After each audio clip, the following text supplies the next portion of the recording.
শাশুড়িকে মা না বললে কি গুনাহ হবে? মহিলাদের নামাজরত অবস্থা যদি আজান হয় তাহলে কি নামাজ পড়া চালু রাখা যাবে? গোসলখানা ও টয়লেট একসাথে থাকলে ওযু করলে হবে কিনা? নতুন করে বসবাস করার আগে মিলাদ পড়ানো জায়েজ কিনা? বাথরুমে কাপড় কাচার সময় বিসমিল্লাহ বলা যাবে কিনা? গর্ভকালীন কোন আমল করলে নরমাল ডেলিভারি হবে? আমি আমার মৃত পিতার নামে যাই সাদকা করি তার সওয়াব কি আমিও পাবো? গোসলের পরে ভেজা চুল গামছা দিয়ে বেঁধে নামাজ আদায় করলে কি নামাজ হবে? আমি একজনের কাছে শুনেছি এরকম করলে নামাজ হবে না, বিষয়ে কিছু বলেন। চেইনওয়ালা ঘড়ি পরে নামাজ পড়া কি নাজায়েজ? জানালে উপকৃত হব। স্বামীর হুকুম ছাড়া বাবার বাড়ি যাওয়া যাবে কিনা? নিকট আত্মীয় যারা সুদ খায় তাদের বাড়িতে বেড়াতে যাওয়া যাবে এবং খাওয়া দাওয়া করা যাবে? শ্বশুরের হাত পা টিপে দেওয়া পুত্রবধূর জন্য জায়েজ আছে কিনা? আমি এবং আমার স্বামী আবেগের বশবর্তী হয়ে মাসিক অবস্থা মিলিত হয়েছি, এর জন্য আমরা লজ্জিত। এই অবস্থায় যদি আল্লাহ সন্তান দান করেন তাহলে কি তা হারাম হবে? জুমার দিন মহিলারা কয়টা বাজে জোহরের নামাজ পড়তে পারবে?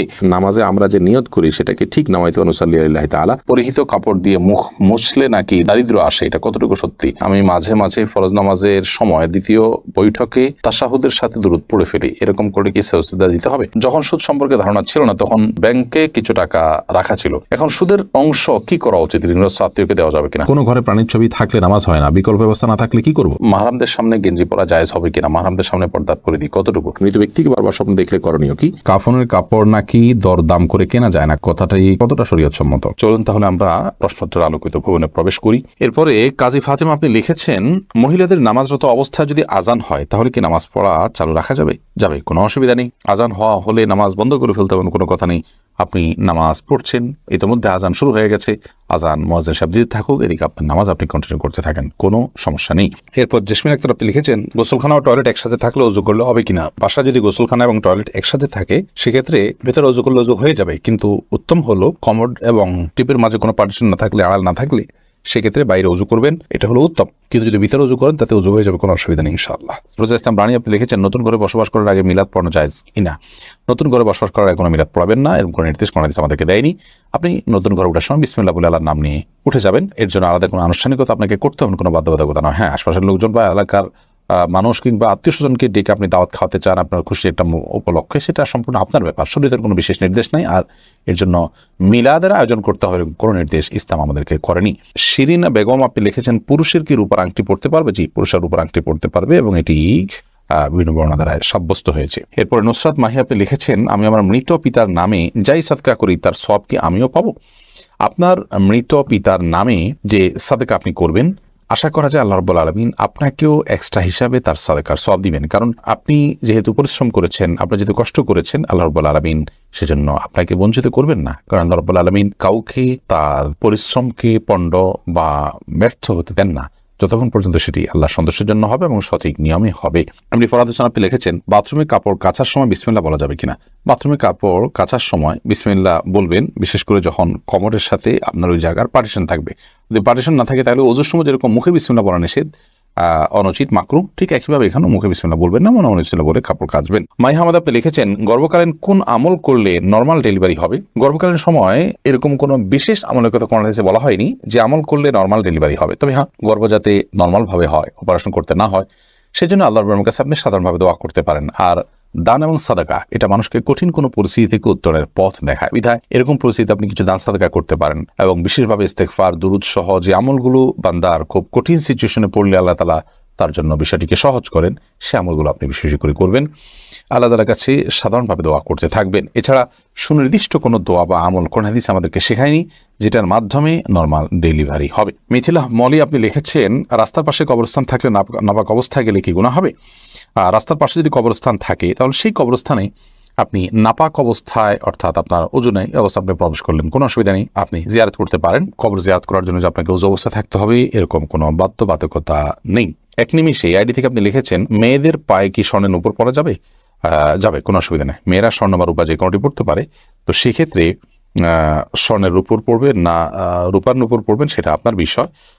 স্বর্ণ এবং রূপা এটা শরীরের কোনো অঙ্গ প্রত্যঙ্গে পড়তে নিষেধ, এমন কোনো কথা নেই। বিধায় মেয়েরা মাথায়, হাতে, কানে যেরকম স্বর্ণ পড়তে পারেন ঠিক একভাবে পায়ে নূপুর হিসাবে স্বর্ণ ব্যবহার করতে পারেন, কোনো অসুবিধা নেই। জারিফা জান্নাত আপনি দেখেছেন, গোসলের পরে ভেজা চুল গামছা দিয়ে বেঁধে নামাজ আদায় করলে কি নামাজ হবে? আমি একজনের কাছে শুনেছি এরকম করে নামাজ হবে না, বিষয়ে কিছু বলেন। না, এরকম করে নামাজ হবে না এমন কোনো কথা নেই। আপনি একজন নারী হিসেবে আপনার পুরো শরীর আপনাকে ঢেকে নামাজ পড়তে হবে, শুধুমাত্র মুখমণ্ডল এবং দুই হাতের কবজি আপনি খোলা রাখবেন। এর বাইরে অন্য কোনো শর্ত নেই। আপনি গামছা দিয়ে ঢাকেন বা গামছা দিয়ে বেঁধে তার উপর দিয়ে অন্য একটা কাপড় দিয়ে ঢাকেন, কোনো অসুবিধা নেই। আইরিন সুলতানা মাহি আপনি লিখেছেন ট্যাপে অজু করলে নিচে বালতি থাকে, ফলে অজুর পানি বালতিতে পড়ে, সে পানি কি টয়লেটের কমোডে ঢালা যাবে? ঢালা যাবে, কোনো অসুবিধা নেই। বরং ঢালাটাই উত্তম, বিশেষ করে কমোড পরিষ্কারের জন্য, টয়লেট পরিষ্কারের জন্য, বা কোনো গাছ ইত্যাদি থাকলে সেগুলোর গোড়ায় পানি দেওয়ার জন্য, যে কোনো কাজে আমরা এই পানিটা ব্যবহার করাই উচিত। কারণ অজুর যে পানিটা, এই ব্যবহৃত পানিটা, এটা অন্য কাজে লাগানোটা কোরআন হাদিসের দৃষ্টিকোণ থেকে কোনো নিষিদ্ধ কিছু নয়, এটা নাপাক নয়। আর এটা আমরা হয়তো এটার মাধ্যমে পবিত্রতা অর্জন করতে পারবো না, কিন্তু অন্য যে কোনো কাজে আমরা ব্যবহার করতে পারবো।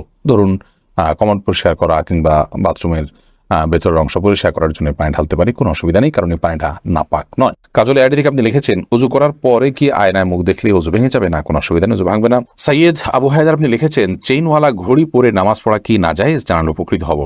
না, চেইনওয়ালা ঘড়ি পরে নামাজ পড়লে সেটা নাজায়েজ হবে এমন কোনো কথা নেই। আমির হামজা আপনি ইউটিউব চ্যানেলে আমাদের প্রশ্ন করেছেন, আমার মেয়ের পেটে থাকা অবস্থায় মুখে একটি দাঁত উঠেছে, এটি কোনো ভালো লক্ষণ নাকি খারাপ লক্ষণ?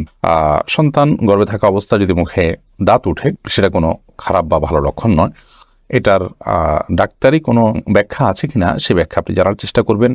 এর বাইরে এটাকে অন্তত কুলক্ষণ মনে করার কোনো সুযোগ নেই, কারণ ইসলাম আসলে কোনো কুলক্ষণে বিশ্বাস করে না। এরপরে মার্জিয়া শেলি আপনি লিখেছেন নিকট আত্মীয় যারা সুদ খায় তাদের বাড়িতে বেড়াতে যাওয়া যাবে এবং খাওয়া দাওয়া করা যাবে। নিকট আত্মীয় যারা সুদের সাথে জড়িত তারা তো হারামের সাথে লিপ্ত, আল্লাহ তাআলা মাফ করুন। এই সুদের সাথে জড়িত হলে, হারামের সাথে যদি লিপ্ত থাকে, তাদের উপার্জন শুধুই হারাম হয়, তাহলে সেক্ষেত্রে তাদের বাড়িতে যেতে পারেন, কিন্তু তাদের খাওয়া দাওয়াটাকে কৌশল আপনি অ্যাভয়েড করবেন। আর যদি তাদের অন্য হালাল উপার্জন থাকে, তাহলে সেক্ষেত্রে হালাল উপার্জন পরিমাণ বেশি থাকলে আপনি সেখানে খেতে পারেন। আর যদি হারাম উপার্জন পরিমাণ বেশি থাকে, হালাল উপার্জন পরিমাণ কম থাকে, তাহলে খাবেন না।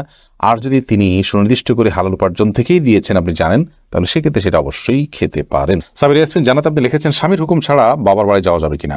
আপনি যেহেতু স্বামীর সংসারে থাকেন, অতএব তার সুবিধা অসুবিধা, তার প্রয়োজন ইত্যাদি বিষয় থাকতে পারে, সেই কারণে তাকে আপনি বলে যাবেন। কিন্তু স্বামী আপনাকে আপনার বাবার বাড়ি যাওয়া থেকে বঞ্চিত করে রাখবেন, যেতে দিবেন না, আটকে রাখবেন, এবং তার খেয়াল খুশি মতো সে আপনাকে আপনার বাবা মার সাথে সাক্ষাৎ করা থেকে বিরত রাখবেন, সে অধিকার কিন্তু তার নাই। সেটা যদি তিনি করেন তাহলে তিনি অন্যায় করছেন। তবে হ্যাঁ, অবশ্যই আপনি চেইন অফ কমান্ড, একটি ফ্যামিলির পারস্পরিক যে বোঝাপড়া, সেটা যেন ভালো তার জন্য আপনি বলে যাবেন। এবং এই বলে যাওয়ার মধ্যে ভদ্রতা, এই বলে যাওয়ার মধ্যে নিজেদের বোঝাপড়া যে আছে সেটির প্রমাণ হয়। বিধায় এটাকে দোষণীয় মনে করা যে আমি তাহলে কি বন্দী হয়ে গেলাম, এরকমটি মনে করার কোনো কারণ নেই। শরীফ শাহরি আপনি লিখেছেন অজু ছাড়া কি জিকির করা যাবে? যাবে, জিকির করার জন্য অজু করা শর্ত নয়। এমডি আবুল কালাম আপনি লিখেছেন মহর পরিশোধের আগে স্ত্রী যদি মারা যায় তখন স্বামী কিভাবে মহর পরিশোধ করবে? তার পক্ষ থেকে দান সদকা করে দিবেন, কিন্তু উচিত হলো জীবদ্দশাতেই মহর পরিশোধ করা। আয়েশা সিদ্দিকা আপনি ইসলাম প্রশ্নের পেজে প্রশ্ন করেছেন মহিলাদের জন্য সব জায়গায় নামাজের ব্যবস্থা থাকে না, অনেক সময় এই কারণে নামাজ কাজা হয়ে যায়, এই জন্য কি বাড়ি থেকে বের হওয়ার আগে অগ্রিম নামাজ পড়ে বের হতে পারবো? না, অগ্রিম বের নামাজ পড়ার কোনো সুযোগ নেই। নামাজ ওয়াক্ত মতো পড়তে হবে। ইন্না সলাতা কানাত আলাল মুমিনিনা কিতাবাম মাওকুতা, নিশ্চয়ই নামাজ ইমানদারদের জন্য নির্দিষ্ট সময় পড়াটা আবশ্যক করা হয়েছে, বিধায় সময় মতো আপনাকে নামাজ পড়তে হবে। বাড়ি থেকে বের হওয়ার আগে আপনাকে অগ্রিম নামাজ পড়ার কোনো সুযোগ নেই। তবে হ্যাঁ, যেখানে যাচ্ছেন সেখানে নামাজের ব্যবস্থা যদি না থাকে, আপনি ব্যবস্থা করে নেবেন। প্রয়োজনে রাস্তার এক পাশে দাঁড়িয়ে যাবেন, কোনো একটা ফাঁক ফোকর আপনি দাঁড়িয়ে যাবেন, কিন্তু আপনাকে অবশ্যই নামাজ পড়তে হবে সময় মতো। এরপরে কবির হোসেন আপনি লিখেছেন শাশুড়িকে মা না বললে কি গুনাহ হবে যদি তিনি কষ্ট পান? শাশুড়িকে মা বললে তো গুনাহ হবে না, কারণ এটা তো আপনি গর্ভধারণকারিণী মা হিসাবে তাকে আপনি মা সম্বোধন করছেন, এটা সম্মানসূচকভাবে মা হিসাবে আপনি তাকে আখ্যায়িত করছেন। কারণ আপনি আপনার মায়ের নাম যেখানে সেখানে লিখতে হয়, সেখানে শাশুড়ির নাম কোথাও লেখেন না, তার মানে আপনি তাকে আপনার গর্ভধারণকারিণী মা হিসাবে স্বীকৃতি দিচ্ছেন না, বিধায় তাকে মা বলাতে কোনো অসুবিধা নেই। বললে তিনি কষ্ট পান, তাহলে সেক্ষেত্রে এরকম তো হওয়ার কথা নয়। যদি এরকম হয় তাহলে সেক্ষেত্রে আপনি বলবেন না। আপনি লিখেছেন প্রশ্নে শাশুড়িকে মা না বললে কি গুনাহ হবে? না বললে তো কোনো গুনাহ হবে না। আপনি প্রশ্ন করার কথা যে মা বললে কি গুনাহ হবে কিনা, না বললে তো গুনার কিছু না। আপনি শাশুড়িকে আন্টি বলেন বা অন্য কিছু বলেন, তাতে কোনো অসুবিধা নেই। সাউদা উম্মে হাবিবা আইরিন আপনি লিখেছেন জুমার দিন মহিলারা কয়টা বাজে জোহরের নামাজ পড়তে পারবে?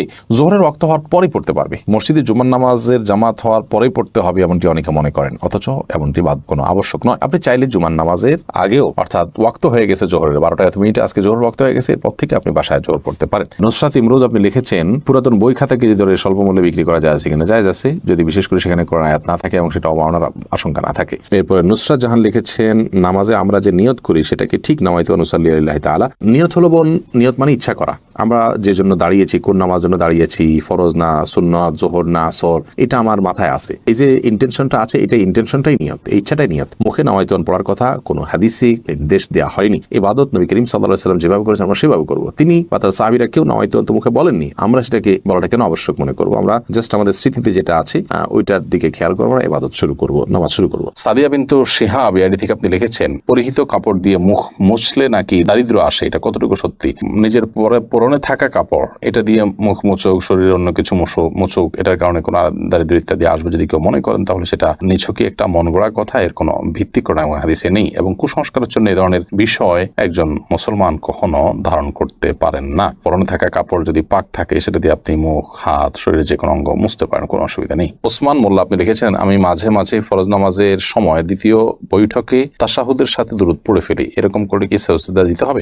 হানাফি মাযহাব অনুযায়ী আল্লাহুম্মা সাল্লি আলা মুহাম্মদ পর্যন্ত পড়ে ফেললে আপনি সিজদা সাহু দিবেন, যেহেতু বিভিন্ন বর্ণনায় দ্বিতীয় রাকাতে বৈঠকের পর দ্রুততার সাথে দাঁড়িয়ে যাওয়ার নির্দেশ রয়েছে। সেই নির্দেশ লঙ্ঘন হয়েছে বা বিলম্ব হয়েছে, সেজন্য আপনি সিজদায়ে সাহু দিবেন। যদিও অন্যান্য ফিকহের উলামা ইকরাম, যেমন হাম্বলি ফিকহের উলামা ইকরাম এখানে সিজদা সাহুর কথা বলেন না। সৌদি আরব প্রচলিত উলামা ইকরাম আছেন বা বর্তমান যে উলামা ইকরাম আছেন, তারা সিজদা সাহু দেওয়া লাগবে না বলেন, তবে হানাফি মাযহাব অনুযায়ী সিজদা সাহু দিতে হবে। হুমায়রা তাসনিম আপনি লিখেছেন, যখন সুদ সম্পর্কে ধারণা ছিল না তখন ব্যাংকে কিছু টাকা রাখা ছিল, এখন সুদের অংশ কি করা উচিত? ঋণগ্রস্ত আত্মীয়কে দেওয়া যাবে কিনা? হ্যাঁ, দিতে পারেন। ঋণগ্রস্ত আত্মীয়কে ঋণ পরিশোধের জন্য ওই সুদের টাকাগুলো দান করে দিতে পারেন, এবং নিজের অজান্তে হয়ে থাকলেও আল্লাহর কাছে তওবা এবং ইস্তেগফার করবেন, আল্লাহ যেন মাফ করে দেন। ফাহমিদা মৌ আপনি লিখেছেন, আমি এবং আমার স্বামী আবেগের বশবর্তী হয়ে মাসিক অবস্থা মিলিত হয়েছি, এর জন্য আমরা লজ্জিত।